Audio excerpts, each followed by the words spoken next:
Assalamualaikum warahmatullahi wabarakatuh. Salam sejahtera untuk kita semua. Kembali lagi bersama saya Aji Prasetya Sakti, biasa dipanggil Aji. Pada video kali ini saya ingin membahas dan berbagi pengetahuan terkait dengan pemanfaatan tabon jagung sebagai pengganti hijauan pakan ternak atau HPT yang mendukung pengembangan ternak komunal Desa Ponjong. Langsung saja disimak videonya dalam bentuk slide. Baik, yang pertama adalah latar belakangnya. Seperti yang Bapak, Ibu, dan teman-teman ketahui, di Desa Ponjong, kondisi peternak pada umumnya masih kesulitan dalam pengadaan pakan. Apalagi saat musim kemarau, ketersediaan hijauan pakan ternak itu sangat berkurang. Nah, apalagi telah diinisiasinya adanya kandang sapi komunal di Desa Ponjong. Karena tidak ada sistem pengelolaan pakan yang tepat guna, potensi pakan yang ada di Desa Ponjong belum sepenuhnya dapat dimanfaatkan peternak. Maka dari itu perlunya menggali potensi pakan ternak di Desa Ponjong dengan berbagai alternatif sistem pengelolaan pakan. Lalu apa solusinya? Nah, solusinya adalah untuk itu diperlukan suatu teknologi tepat guna untuk pengelolaan pakan.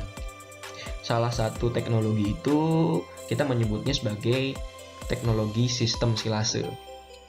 Nah, dengan teknologi sistem silase ini, peternak dapat mengawetkan pakan sepanjang musim sehingga pakan akan tersedia terus-menerus, terutama yang berasal dari hijauan-hijauan yang mungkin banyak atau tersebar di seluruh wilayah di Desa Ponjong, yaitu misalnya jerami, padi, rumput, dan dalam kasus ini kita akan membahas hijauannya yaitu tebon jagung. Bahan yang digunakan untuk pembuatan silase itu berasal dari hijauan seperti yang saya bilang sebelumnya. Nah, pembuatan silase selain mengawetkan hijauan itu juga dapat meningkatkan kandungan nutrisi bahan pakan tersebut.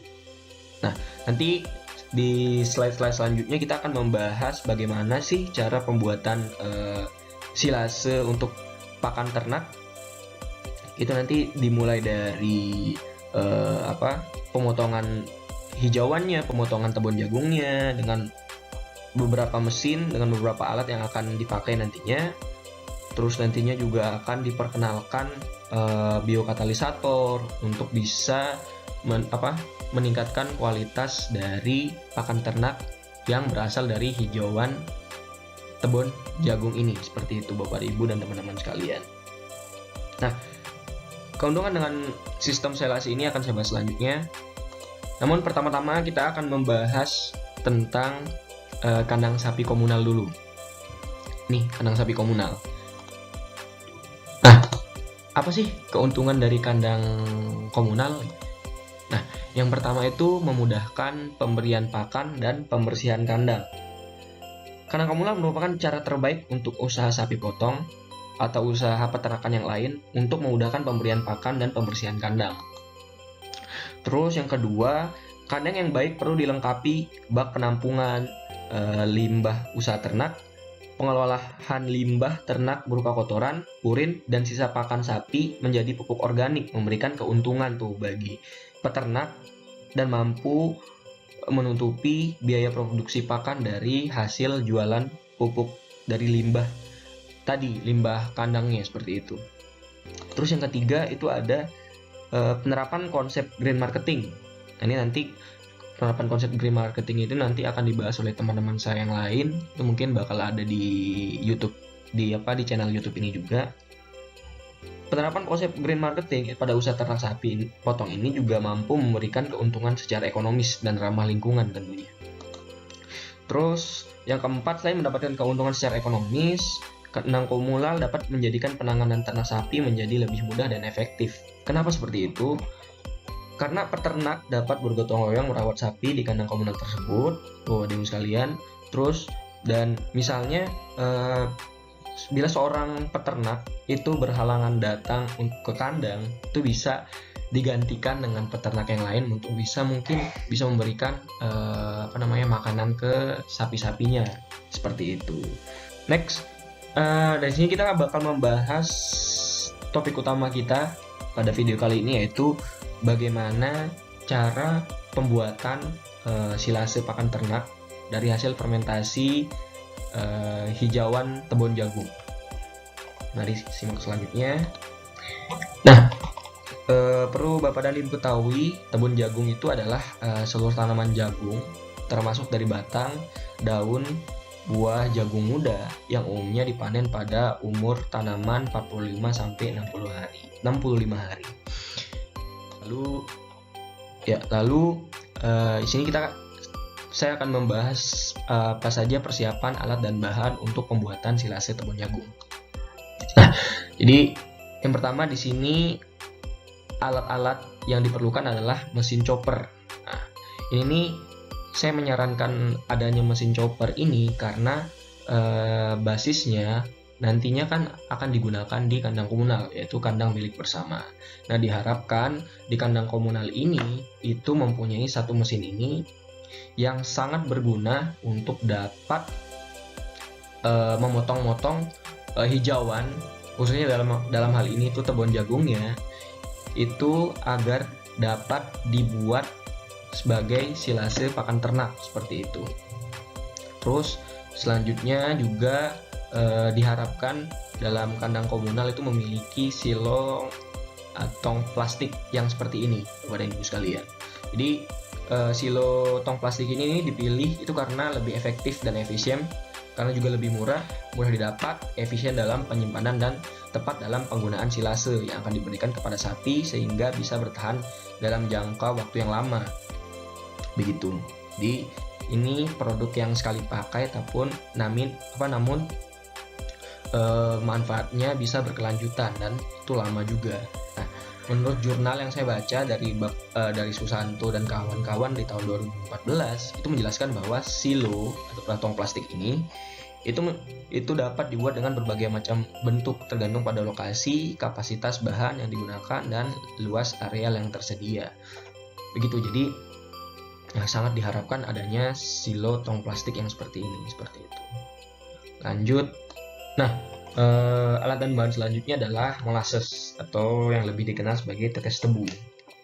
Nah, molasses ini Bapak dan Ibu sekalian itu digunakan untuk menstimulasi perkembangan bakteri pada proses fermentasi dan menurunkan pH silasenya. Jadi kalau misalnya kita menambahkan molasses atau tetes tebu ini pada silase, itu dapat meningkatkan populasi bakterinya sehingga nanti ketika bakterinya itu meningkat banyak gitu, nah kualitas silasenya ini akan meningkat juga seperti itu. Itu sudah dibuktikan oleh penelitian yang dilakukan oleh McDonald di tahun 2002. Terus selanjutnya ada biokatalisator E4. Ini juga penting sebagai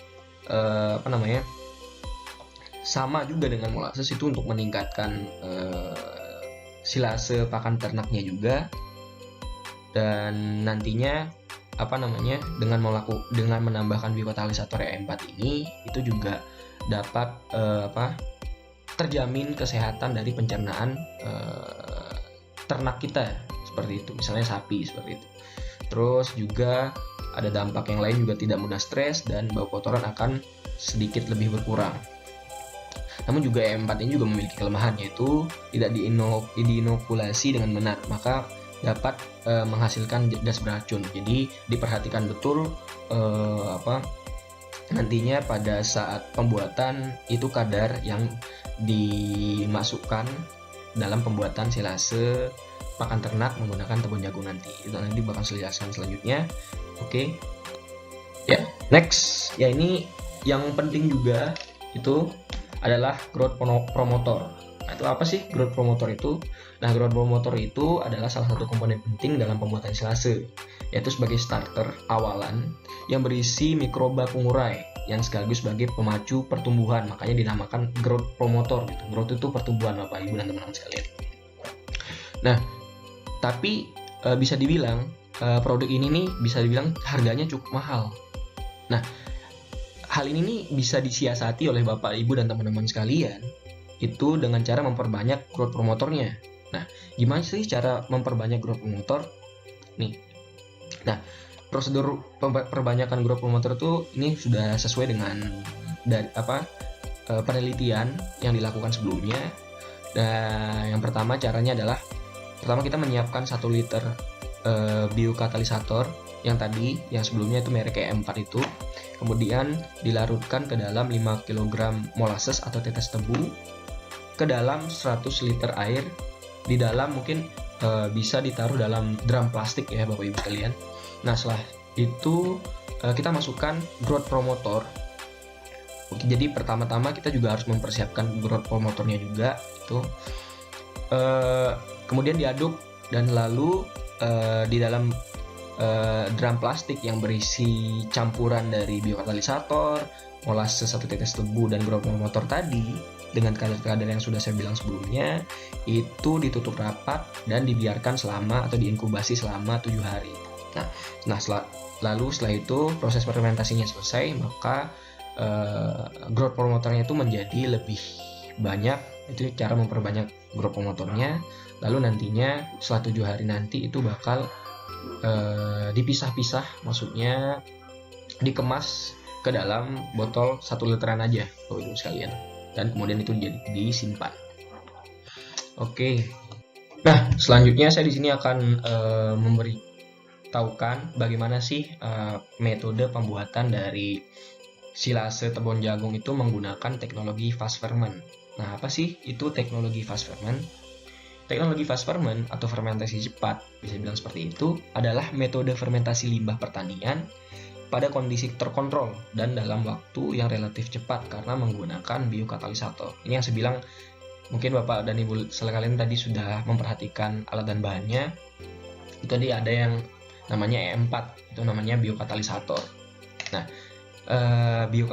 pemanfaatan biokatalisator ini dalam pembuatan silase itu sudah dilakukan penelitian oleh Hertanto di tahun 2018 yang menunjukkan bahwa teknologi fast ferment dengan manajemen buffer stock atau bisa dibilang pendiaman silase yang cukup lama itu sangat tepat guna dalam mengatasi permasalahan peternakan sapi potong di saat musim kemarau, di saat kekurangan hijauan pakan ternak seperti itu. Ini tepat digunakan di Desa Ponjong juga yang mengalami hal yang sama.